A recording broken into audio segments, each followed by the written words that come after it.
This episode of Dead Air Specialist is brought to you by LH Clothing. But we'll get more into that probably in the middle. That's normally when people do ad reads, right? Yeah, we'll chuck it in there. Yeah. Once again, I'm joined always to my left, never on my lap, Nikos. If only, George, if only. You're a married man. Let's not get into that. Is this the first one back after international break again? It is, isn't it? Matchweek 9. Matchweek 9 of the 2019-2020 Premier League season. Another 10 games to break down. Another 10 results. The 20 teams that did stuff. Some did good, some did bad.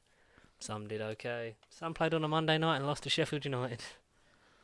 They sure did. Fucking useless. As we always say after international break, it was crap. Stuff happened, and it was European week as well, wasn't it? Yep.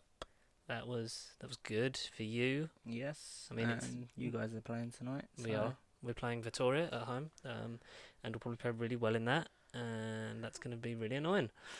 But Spurs obviously this happened after the week that we're talking about, but you've had a good result in the week. Yeah, I had a good result in Champions League. Bristol Belgrade. You got a win. You got a clean sheet at home. Most goals scored in your new stadium. Yep. Let's just hope that this is a push now for Spurs to just keep going at it. I mean, even if they can just scrape 1-0 wins or whatever, I'm happy with that. They just need to get results behind them. You've got a bit of a difficult game though this weekend. Yeah, I mean, could they be the team that's going to stop? I mean, I don't want Liverpool to go unbeaten, but I also don't want you to beat Liverpool.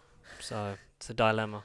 Oh dear. I don't know whether I want Liverpool to just You're absolutely just destroy flip a you. coin and see what result you want. Whatever team wins, it'll be good because either they'll absolutely embarrass you or you'll stop them from being the Invincibles. So Yeah. Either way, but shall we get into this week's football? I have not chosen a player of the week, and even watching them highlights, I couldn't pay attention. I've probably got one in mind, but we'll do that at the end. Yeah, I'm going to try and think of one while we're going through these. Are we on the first? Is that the first game? Yep. First game, as we start off on Saturday with Crystal Palace versus Manchester City. Ended 2-0 to Man City. Goals from Gabriel Jesus and David Silva. Of course, again, another result in City's favour, which... Just plugging away, getting results. Yeah, I mean, they've had some games that they've not done too well, No. but they're always going to be up there and they're always going to be battling and they're always going to be getting the results that they want. Is that the sign of a good team, one that can get results even when they're playing crap? It's a possibility, yeah. I mean, you can have a look at the possession stats there. Like, they dominated the game possession-wise. Shots on target. Or just shots in general, actually, in that game. They've done well. But They've got to keep the gas on to sort of just try and wait and see if and when Liverpool slip up. yeah, definitely. That's just kind of the thing for them. Palace, although the team's been playing well and they're up there fighting out with the big boys, they just didn't really seem to. It didn't go their way. I mean, it's not that they played badly, but I think it's just another day. Some of them shots and unlucky bobbles would have gone in, and they would have maybe got a point out of it. Wouldn't have seen them winning the game, but alas, on to the next. We had Wolves versus Southampton. That was a bit of a VAR fest. Yep. Had a goal disallowed from. Who was a goal disallowed from? Jimenez scored, didn't he, in the first half, which had the goal disallowed. Through offside in the build-up, and we had goals from Danny Ings of Southampton, and Jimenez then scored the penalty that they got. So ended all square at Molineux, but unlucky for both teams, really. Yeah, I mean, at first I didn't think that was offside, but then seeing the replay, you could just see straight away, like, that was ridiculous. Yeah. And this is what VAR needs to be used for, as well as other things. Did that overturn the decision, or was it already flagged? I think it overturned it. Because the line didn't even flag or nothing. Is that one of the first instances of VAR actually sort of changing the call on the pitch? I believe so. Is that a good thing? Yeah, I mean, the lino should be seeing that straight off. That's what they're like job Paid to is. do, yeah. Yeah, I mean, he's there. You can clearly see if a player's leg or body parts in front of the last defender, and he should have waved that straight away. But good result. C'est la vie, signor. Next one, it was Spurs against Watford, 1-1. Earlier in the... Was it last episode that you said that you wouldn't be surprised if Spurs gave Watford their first win? Yeah, it was very and they close. very nearly did. It Yeah. was like I was when they were winning. You're like, I was saying it, didn't I? I said it happened. I mean, Got the point in the end. I was shocked that Spurs got an equaliser near the end. I didn't expect it. I expected Spurs to just get away with a loss. I mean, what's going on? I don't think anyone knows. No, I mean, from the game that we recently had, obviously in Champions League, Completely different mentality and team came But out, didn't they? just the way that they're playing in the Premier at the minute is just, or even Champions League, apart from this recent game, I don't know what's going on. I mean, VAR decision went Spurs' favour. Yep. Was it handball? Was it not handball? What would you say? What the Dele Alli goal. It looked like he came off his shoulder, but like you said, they would have had to slow it right down. Yeah, it's a 'Cause tough one. From different angles, it looks like it's either hit the top of his shoulder or it's hit like Just below, like yeah. just at the very top. And obviously, of the... anything from the shoulder down is handball. So, obviously, in the highlights, what we see, we didn't see how much they did assess that. We don't have the technology to slow it right down. Not you yet. you would think that they would be doing that in that instance. Even like you said, Dele Alli didn't really sort of wheel away and celebrate. He sort of gave a look as if he thought that it was going to be disallowed. Yeah, I mean, he probably knew that there was a possibility of it not being a goal. So, are we going to not reap the benefits of having VAR in the Premier League until next season, when it's a bit more embedded in and people sort of know the system a bit better? This year, it's just going to be like, as you've seen, it's hit and miss. It's up and down. You're seeing results in one game going the way it should be going, and then you're seeing results in the other game that should be going the same as the previous game, but it's going completely opposite. Mm-hmm. Which obviously this week you did see it in a couple of matches. It's just VAR is still new to the Premier League, and it's something that everybody's going to have to adapt to, whether it's us, the players, the managers, the refs. Yeah, I think you need to come together at the end of the season, sort of see like, right, this worked, this didn't. We need to sort of then see where we're at in terms of what we're doing when we come into it next season, and see if we can, sort of make it a bit more streamlined for everyone. So then, like, I think they should have the refs mic'd up like NFL. Yeah, because that is something that needs to probably be introduced into football next. Because like when you get a penalty in NFL, it'd be like impede on play from number like 14, got a penalty kick or something like that. And then you'd be like a handball from so and so, penalty to thingy, and then you can show the VAR like you have been doing up on the big screen. Definitely. I mean, the only problem with VAR, which was it VAR's first issue that they've done, obviously the goal was awarded for Tottenham, and on the big screens at the Spurs Stadium was no goal. Yeah. So whether that was a confusion between the people that obviously put it up on the big screen and the VAR official who obviously give it, or I don't know what happened there, but that was something that a lot of people did question as well. Maybe you need a referee, like, actually in the VAR headquarters.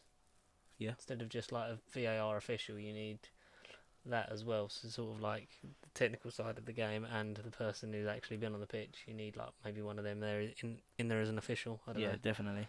I don't know how you would do that. But game 4. This is the 4th one, right? Yes. Yeah. 1, 2, 3, 4. Leicester City 2, Burnley 1. Goals from, who are they from? Vardy, Tillemans and Chris Wood have scored for Burnley. What did you make of this one, Squire? Good game. I mean, Good game. Leicester done well. Looked a bit sloppy at times, but I mean, they the got free the header from Vardy in the middle of the box. yeah, I mean, when he's got the opportunity, he's not going to miss, is he? Well, very rare that he does.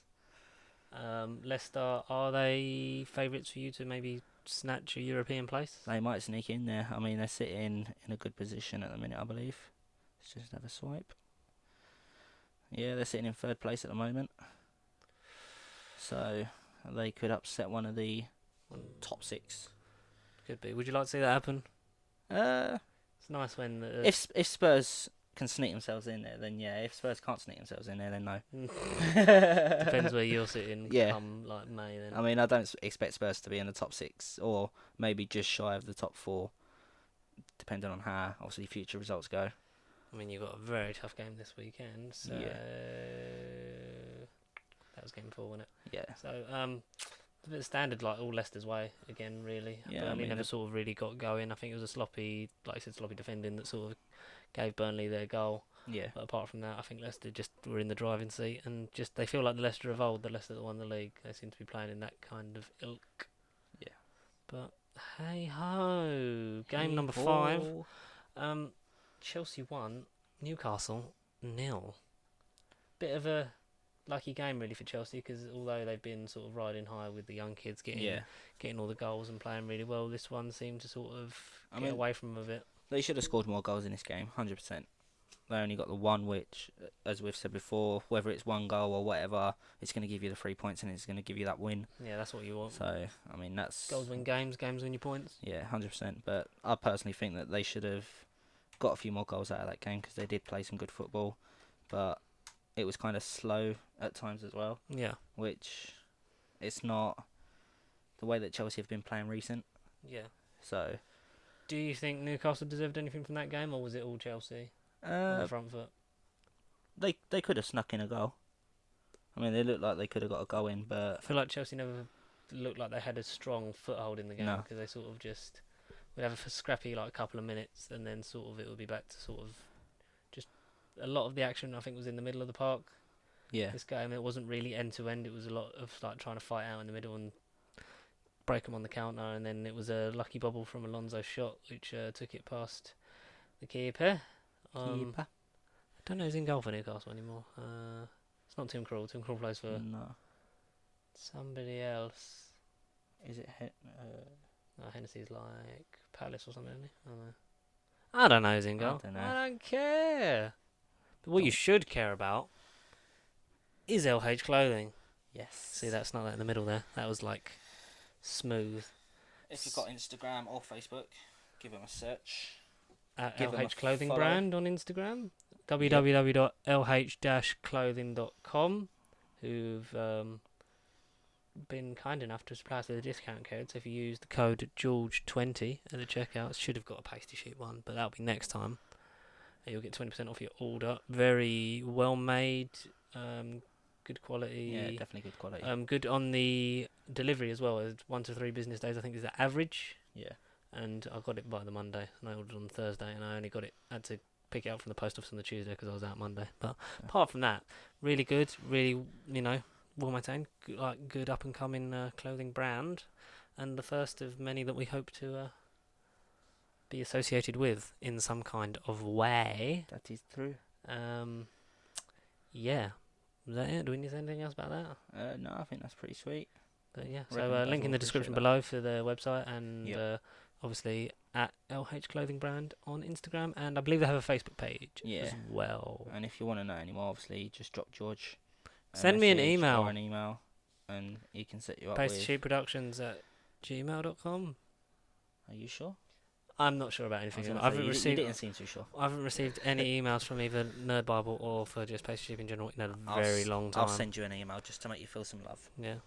Nikos has really been taking charge of the old merchandising, which we'll talk about a bit at the end.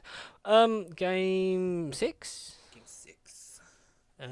Aston Villa That's the one. against Brighton and Hove Albion.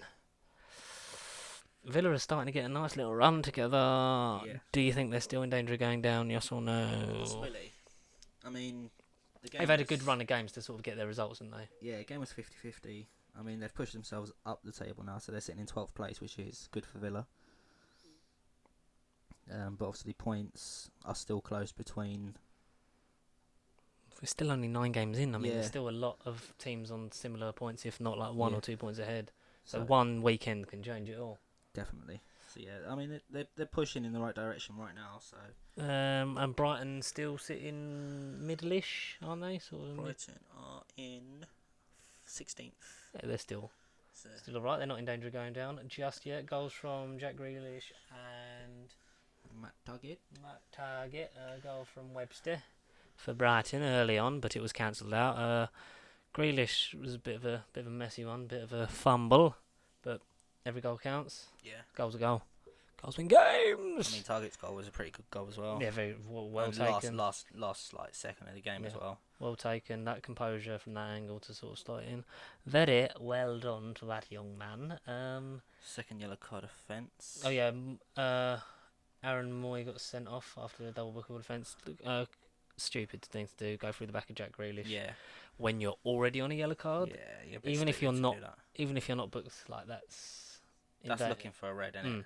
So you don't want to. Because it was through Jack's trailing leg on it or something like that, and just completely took him out. Got none of the ball. Not really surprised. Expected better because he never really sort of done any of that at Huddersfield. So I'm not really sure. No. Why maybe just sort of mistimed, but then was a bit fucking naff, wasn't it?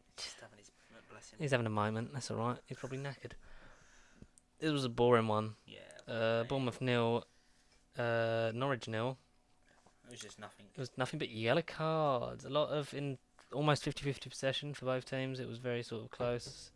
Neither Wilson's really got a clear-cut chance for Bournemouth, and Pookie hit the target a couple of times, but not anything to trouble the keeper. So Tim Krul plays for Norwich. There you go. And Tim Krul plays for Norwich. Don't be cruel. Yeah, but that's where he's at, Pookie's guys. gone a bit off the boil. Do you think it's harder for these strikers that come up from lower leagues that they sort of get a bit of a run going because of the excitement and the adrenaline sort of takes you, but then when you start to get into the leggy part of the season, you're sort of realising that your fitness is more important? Yeah, definitely.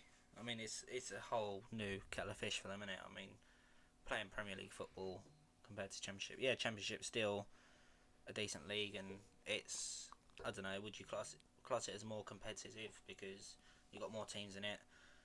I'm not sure, but Premier League, the things that you can get out of that, depending on your results and the positions where you're going to finish, you're just getting awarded with things that you can't imagine for a team like Norwich.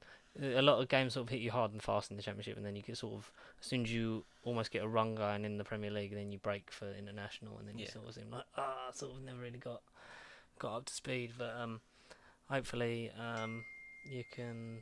My laptop will stop doing that.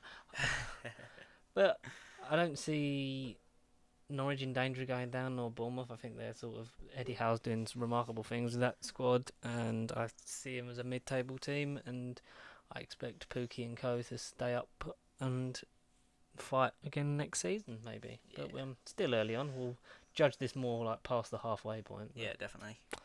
Definitely. We've still got time for this. Everton saving Marco Silva's skin again. 2-0 against West Ham. West Ham sort of gone off the boil a little bit in recent games. Goals from Bernard and Andre Gomez, wasn't it? Gylfi Sigurdsson. Andre Gomez got a yellow card. I'm reading the wrong line. Great goal from Sigurdsson, by the way. Great goal. Was well taken by Bernard. He sort of like stumbled through the West Ham defence and took it well.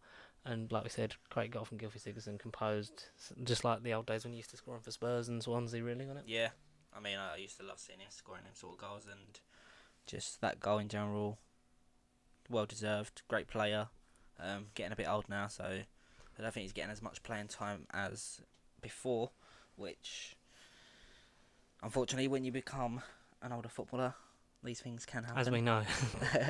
But he's a great player still, and still pushing. So that's good for himself. It is a good result for obviously Everton and Marco Silva because he's not in danger no more. Well, not for the time being. They are 15th place. 15th. I mean, when you consider the amount of money they spent, they shouldn't be anywhere near They're there. just giving Man United a wave at the minute. Yeah. Hi United. What are you doing down here? What are you doing down here, lads? But is he in danger of getting sacked, do you think, Marco Silva? Because we've had one casualty, which has been it was the Watford one, replaced by Kiki Flores Sanchez. Yeah, I know you mean. But we will find. I feel like there may be a sacking, and I think it would be more likely him than Solskjaer or Unai. Yeah. Just because I don't know whether you're gonna, and Poch, because I don't think they're gonna want to pay off a £32 million contract in one go. Nah. Daniel Levy's not that kind of man, is he? Nope. But I don't agree with sacking managers midway through the season. Yeah. Especially this early on. I mean, if you're gonna sack a manager, like we said before, you need to do it just before the transfer window. So then that manager you're gonna bring in has got the opportunity to make any adjustments to the squad that he might want to make. Yeah. Because otherwise, you're going to bring in a manager after January. He's going to have a squad that he's not. there could be Not players his. there That he hasn't signed. So But we will only see what happens in time, and whether it lasts, and whether Everton can get a run between now and January that keeps Marco in the driving seat. And speaking of in the driving seat, Ollie's at the wheel again. Man United, the big game on Super Sunday. Man United won, Liverpool won. Did you expect anything from United?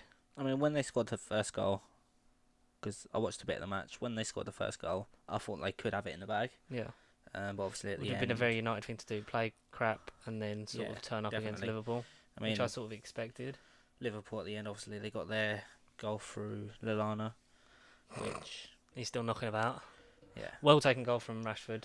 Brilliant cross from Daniel James. yeah, Bit of VAR madness for a disallowed goal that Mane, because that was ruled as handball. yeah. I Was think that was a bit tough on Liverpool, but then they did have a result. I think go for them the other week. So Yeah, is this swings and officials? roundabouts. Is this officials doing like justifying this result shouldn't have gone their way, so we're going to make this result? Well, that's the thing. Go In against the them league, sort you of need a thing. lot of luck. So sometimes Yeah. things will go your way, sometimes they won't. Sometimes VAR decisions, like they went your way against City, and they've Yeah, gone against you as well. So it's hard. Swings and roundabouts. Liverpool dominated Don't you possession. think it was a bit lucky for Liverpool to get a result? Because every time they're losing, they always seem to. Or is that a mark of a champion, a side of champions, that they're gonna Yeah, keep I mean, digging in and getting a it result? could be just.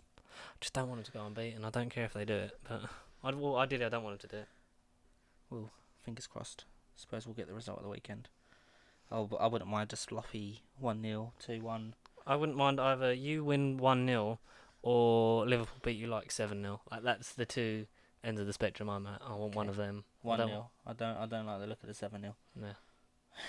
Well, if you win 1-0, you end their unbeaten run. That's fine by me. But then it stops their consecutive win run, one short of Man City, Yeah. which I think will probably annoy Klopp. But then they sort of had a good result against Genk, so I don't think that's really sort of gonna like mess with them too much mentally. But yes, the final game of Matchweek 9 was Monday Night Football, and it was Sheffield United against Arsenal. Sheffield United won that game 1-0.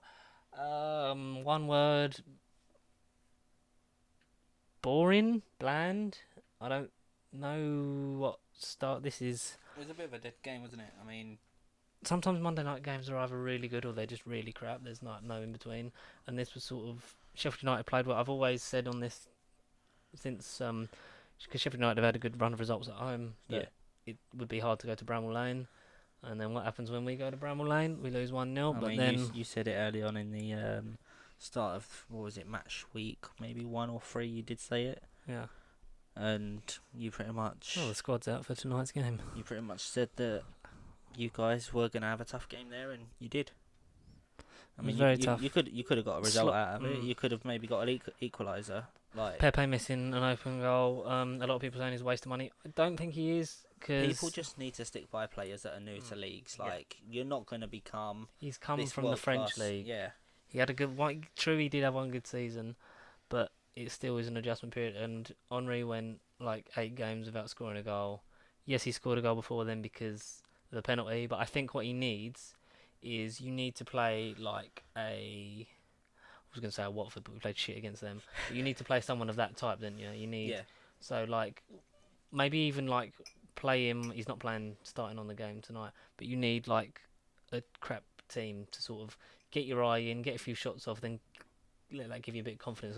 When we play Palace, I just want him to get an open play goal soon, just to sort of like get him off the mark, because he was getting nearer and nearer the goal of every shot on Monday, and obviously missed that fucking can you brilliant play him chance. more than one position or?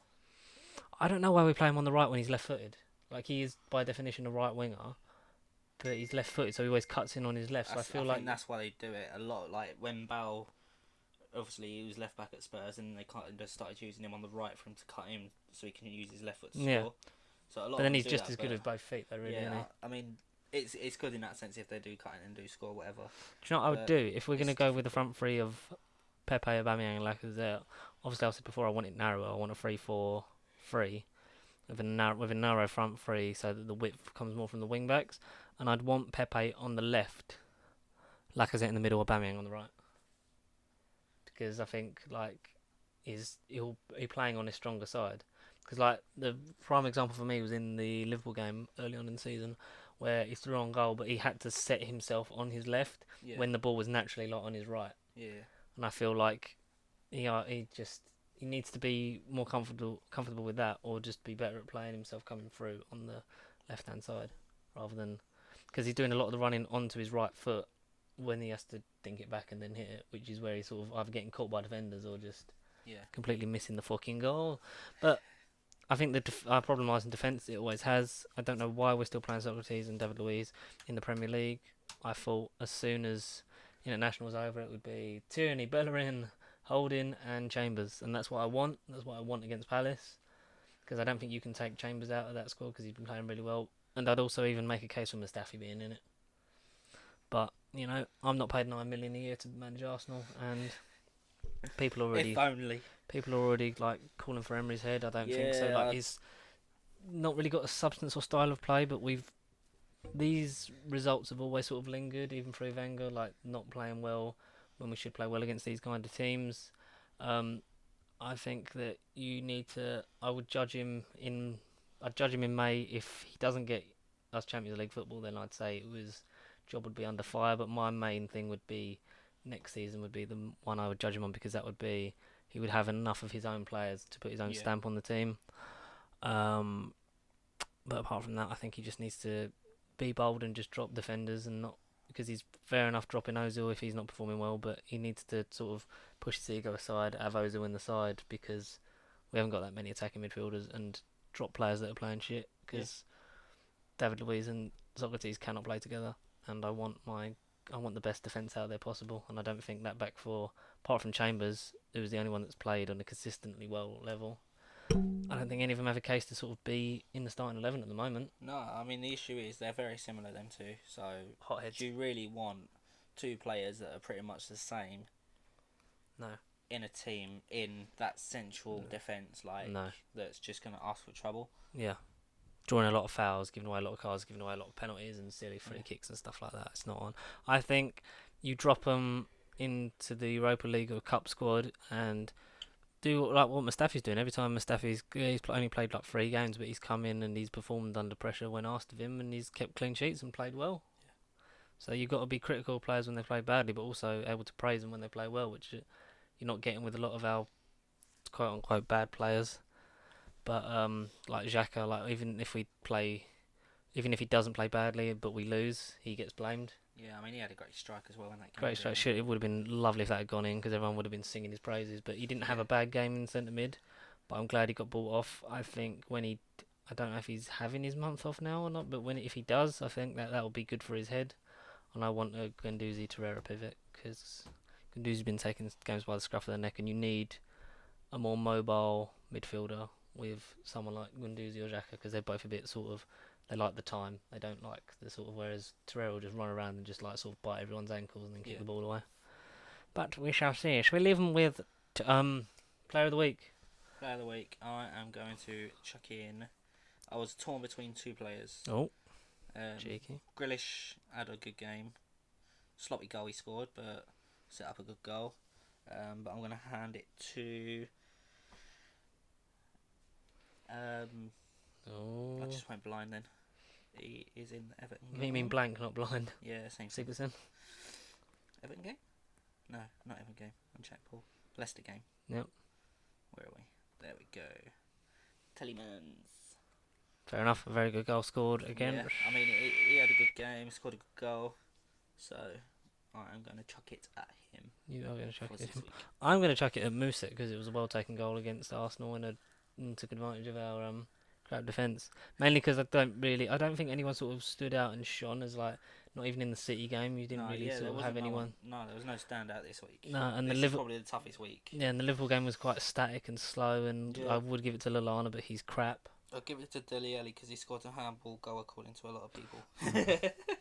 We need to come up with a reverse player of the week, someone who's our Joker or something.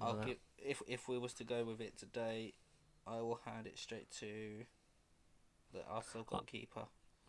What game was it in? Oh, Hennessy. Yeah. In the just stood there and just watched the ball go in. Like, what would you do? I'd give the player of the week with a WEAK. I would give it to Socrates, who kept jumping up and then diving on his back. But that would be me. But leaving with the table before we talk a bit about clothing and merchandise. So Premier League table will go from bottom to top as always. Hit me. 20th place Watford. 19th we've got Norwich. 18th Newcastle. 17th Southampton. 16th is Brighton and Hove Albion. 15th Everton. 14th Man United. It's good to see them down there. Yep. Hopefully sorry a bit lower. If there's any Man United fans and I've offended you. Hopefully, sorry if there's any people that are fans of Man United in the world. I'm sorry if you're a fan of United. Yeah. 13th place you got Wolverhampton Wanderers. 12th place you got good old Vanilla. 11th you've got West Ham. I would like to see them drop down a little bit more, to be honest. Again, sorry if you're a West Ham fan. Sorry, not sorry. 10th place Bournemouth. 9th is Sheffield United. 8th Burnley. 10th. Oh no, I'm jumping from 8th to 10th now. Bloody hell. Notifications come through. Oh my god, so many. Confused. Right, so let's try again. 8th Burnley. 7th Spurs. 6th Crystal Palace. 5th Arsenal. Yay! 4th I don't know Chelsea. 3rd Leicester. 2nd City, and again at the top place with their 6 points advantage is Liverpool. So they are dominating, which not surprising. Yeah, we're not surprising from that, are we? So that is that. Yes, and we will leave you with some stuff that we're working on in regards to. Because we've had a bit of a push trying to get subscribers, which has mainly been led by yourself, Nick. Yep. And we went up to from 80 to 84, lost 2, and then we're up to 83. Ooh. So it's a bit of a strange run because we're angling, because the first 100 is always the hardest. So we want to get that and then be sort of heading in the direction of the 1,000, where we can start. If you do listen weekly and you do like, share, and whatever, just invite people, get people to follow. Because I mean, as soon as we've hit 100. Then we'll probably push forward from that. Mm-hmm. We're obviously looking at getting snapbacks done soon. So hats and t-shirts. So the snapbacks should be available within the coming months. Hopefully. Very well sourced by yourself. Yeah, I mean, we'll sort that out. Prices, obviously, you'll advertise on your pages once we've got them sorted. Mm-hmm. So that'll be coming out soon. So we looked at, and then sales from that we can put into more live action stuff, because the camera is the main thing, because we can't keep borrowing other people's shit, and also we want to make sure everything works, and we want to have more things, because obviously this would be a podcast but a video, but we'd also have it in audio form on the go. Yes. I'll sort out the RSS feed for this one, but for stuff like No Bubble Podcast, where we have almost 100 fucking episodes of that shit, I need audio files that I don't have, and Matt is next to useless. But then he is maybe getting a important job, hopefully, maybe soon. I don't know. We can't talk about that yet, though. But he is next to useless. 90% of the time, yes. But it's that's why we love him. Fingers crossed. But yeah, we want to work on some. What do you want from us? Is it money? Because we don't have any. I don't have money. We don't have money, but we see you next week for Matchweek 10 of the Deadass Specialist. This is where we push forward. We push forward. Keep liking, commenting, subscribing at Pasty Sheep on the social media pages: Instagram, Facebook, Twitter. We're pastysheepproductions@gmail.com if you want to tweet us or email in videos that we still haven't had, or your thoughts. We'll read them out, we don't mind. We're waiting to hear back from some people you're contacting for a bit more of a push. Yep. The more professional variety. Don't forget to use George20 promo code on LH Clothing as well. LH Clothing, lh-clothing.com at George20 at the checkout for 20% off your order, and hopefully we'll have some more clothing, either our own or some deals. Yes. Soon. Thanks for listening, and we'll see you next week. Goodbye. Goodbye.